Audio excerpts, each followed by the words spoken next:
এটা গোটা গ্রাম। Guys finally আমরা কাজ করতে করতে চলে আসলাম টপে। দেখতে পাচ্ছ এই যে আমাদের বাম্বু লেগে আছে এই জায়গাতে, আর আমি আছি টপে একদম ভাই সাহেব ট্যারিসে আছি এখন।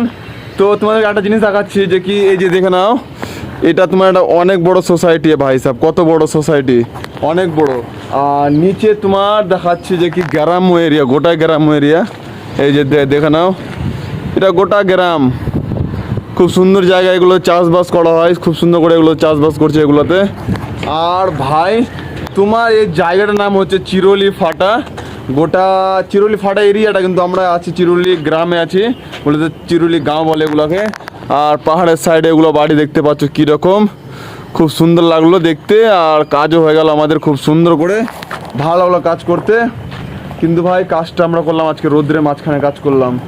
আর জানি না আজকে বাস পাবো কি পাবো না, কারণ যে কি ভাই সাহেব দুদিন ধরে এই জায়গাতে আসছি আমরা আসছি কিনা দুদিন ধরে। তো কালকেও আমাদের অনেক স্ট্রাগল করতে হয়েছিল বাস ধরার জন্য, তো আজকেও হয়তো করতে হবে, কিন্তু কই না ভাই, করতে তো হবে না। এই সাইড থেকে বেরিয়ে গেলাম, এই যে দেখতে পাচ্ছ আমাদের সাইড। আর আমরা এইটুকু কাজ করলাম ভাই, 2 দিনের ভিতরে আমরা কাজ করলাম, গোটা সাইড ফাইনাল করে দিলাম। দেখতে পাচ্ছ নিচে থেকে চালু করে উপর পর্যন্ত ফাইনালি কমপ্লিট করে দিলাম। 4টা সাইডে এরিয়াটাও খুব ভালো, এর মাঝখানে হচ্ছে এই সাইডটা।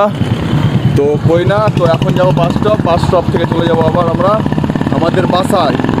তো কই না, তো তোমার এই জায়গাটা ছিল চিরলি গ্রাম, বলতে চিরলি ফাটা। ওকে বন্ধুরা, কালকে আবার আসবো তোমাদের মাঝে এরকম ছোট্ট একটা ব্লগ নিয়ে।